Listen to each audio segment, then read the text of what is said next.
அதே மாதிரி யமன்ல இருந்து நினைக்கிறேன் இந்த லிமாத் அப்படிங்கிற ஒரு ஆள் வந்து நபி ஸல்லல்லாஹு அலைஹி வஸல்லம் அதான் மக்காவுக்கு அவரும் ஹஜ்ஜுக்கு வர்றார். அவரு வந்து இந்த மாதிரி பிரச்சாரம் செய்யும் போது இந்த அபூ லஹப் இவங்க எல்லாம் என்ன பண்றாங்க, அவரை வான் பண்றாங்க, நீ எங்க வேணாலும் போ ஹரம்ல ஹஜ்ஜு செய்யறதுக்கு, ஆனா இங்க ஒருத்தர் இருக்கிறாரு அவர்கிட்ட மட்டும் நீ போயிடாத அப்படிங்கிறார். ஏன் அப்படின்னா அவர் வந்து ஒரு சூனியக்காரரு, அவர் அதுவும் இல்லாம அவருக்கும் சூனியம் வைக்கப்பட்டிருக்கு, அவர் ஒரு பைத்தியம் மாதிரியும் ஆயிட்டாரு சூனியம் மாதிரியும் ஆயிட்டாரு அப்படின்னு சொல்லிட்டு போய் சொல்றாங்க. சொன்ன உடனே இவர் என்னங்கிறாரு, எனக்கும் வந்து மந்திரிக்க தெரியும், எனக்கு வந்து மந்திரிக்க தெரியும், நான் வந்து போய் அவரை பார்க்கிறேன், ஒருவேளை அவருக்கு யாராவது சூனியம் வச்சிருந்தா நான் மந்திரிச்சேன்னா அவர் ரெடி ஆயிடுவாரு அப்படின்னு சொல்லி நேரா போறாங்க.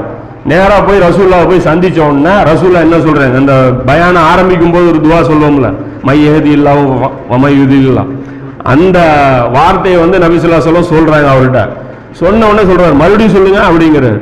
மறுபடியும் அதே சொல்றாரு. சொல்லிட்டு சொல்றாரு, இது வந்து நான் எத்தனையோ மந்திரிச்சவன் நான் பார்த்திருக்கேன், இது அந்த மாதிரி சொல்லு கிடையாது அப்படின்னு சொல்லிட்டு அவரு வந்து இதாயிடுறாரு.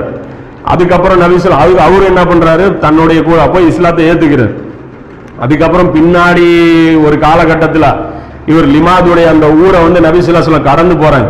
அப்போ வந்து அந்த போர்ல வந்து ஒரு கனிமத்து பொருளா அந்த ஊர்ல இருந்து ஒரு கோலை வந்து சஹாபாக்கள் எடுத்து வைக்கிறாங்க. அப்ப ரசூலுல்லாஹ் கேக்குறாங்க, இந்த ஊர் வந்து லிமாதுடைய ஊரு, யாராவது அவங்ககிட்ட இருந்து பொருள் எடுத்தீங்களா அப்படிங்கிறாங்க. ஆமா ஒரு கோலை எடுத்தோம் அப்படின்னா அது திருப்பி கொடுத்துருங்க அப்படிங்கிறாங்க. அப்ப இதுல இருந்து என்ன தெரியுது, அவரும் நல்ல ஒரு மனிதரா அவர் இருந்திருக்காரு. நபி ஸல்லல்லாஹு அலைஹி வஸல்லம் இங்கேயும் கேட்கறாங்க,